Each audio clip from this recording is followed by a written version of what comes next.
नाज़रीन ये आपने देख तो लिया। अब ये कितनी अहम बात है, ये कितनी एक अनयूजुअल पेशरफ्त है। हम इससे हुकूमती मौक़िफ़ भी लेंगे, लेकिन हम ज़रा इसको समझने की कोशिश करते हैं। सिक्योरिटी एक्सपर्ट डॉक्टर कमर चीमा साहब हमारे साथ हैं। डॉक्टर साहब ज़रा हमें बताइएगा, ये जो हमने एलामिया जिसके अल्फाज पढ़ दिए, बज़ाहिर ये अल्फाज हैं, ये असल में कितनी बड़ी, कितनी हिस्टोरिक, कितनी इंपॉर्टेंट पेशरफ्त है? जी बहुत शुक्रिया। देखिए ये इंपॉर्टेंट पेशरफ्त है। एक तो आपको पता है इसका नाम है स्ट्रेटेजिक म्यूचुअल डिफेंस एग्रीमेंट। तो उससे आपको ये पता चलता है कि दोनों मुल्कों का जो डिफेंस है वो कंबाइंड है।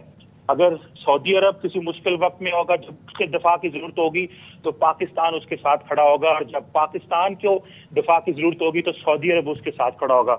मैं समझता हूँ कि सऊदी अरब ने और पाकिस्तान की जो लीडरशिप है, इन्होंने इंतहाई विजनरी स्टांस ली है, और खास तौर पर चीफ ऑफ आर्मी स्टाफ जनाब मुनीर फील्ड मार्शल साहब ने जब से उन्हें चीफ ऑफ आर्मी स्टाफ बने तब से लेके अब तक आप देखें, अमेरिका हो, मिडल ईस्ट हो, हर तरफ मिलिट्री डिप्लोमेसी जो है वो उसको एक्टिवेट किया।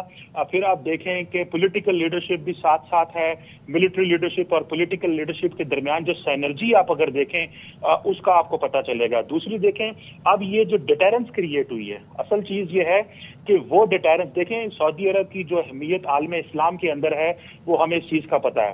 खाना काबा, मक्का मदीना शरीफ का वहां पे होना, उसकी वजह से पूरी दुनिया जो है वो सऊदी अरब को अहमियत देती है। अमेरिकी सदर भी जब विजिट करता है तो वो सबसे पहले सऊदी अरब करता है।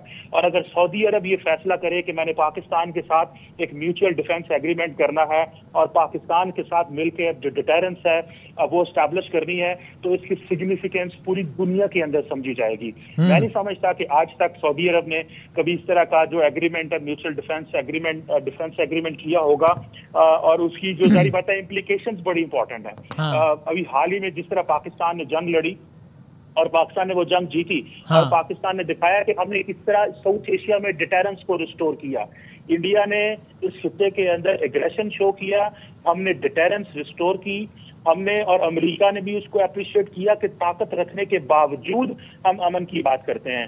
अब दोबारा सऊदी अरब और पाकिस्तान मिलके जो डिटेरेंस को जो है वो एस्टैब्लिश करेंगे, और मेरा ख्याल है कि इसका मैसेज 57 इस्लामिक मुल्कों में भी गया है कि पाकिस्तान एक कितना रेलिवेंट मुल्क है, कितना स्टेबल मुल्क है, उसकी जो पॉलिटिकल और मिलिट्री लीडरशिप का क्या रोल है। और खास तौर पे देखिए फील्ड मार्शल जनाब मुनीर जो है, उन्होंने जिस तरीके के साथ मार का हक लड़ा, जिस तरीके के साथ अमेरिका के साथ जो ताल्लुकात थे उनको दोबारा रीसेट उसमें आया। आपको पता है कि अमेरिका के साथ जो इंडिया और अमेरिका की एक 20 साल की पार्टनरशिप 2005 से शुरू हुई थी, वो पार्टनरशिप कॉम्प्रोमाइज हुई, और आज आप देखें कि सऊदी अरब जो कि पिछली हुकूमतों में आपने देखा कि ताल्लुकात में अगर कहीं उतार चढ़ाव था, तो आज हालात यहाँ पैदा हो गए।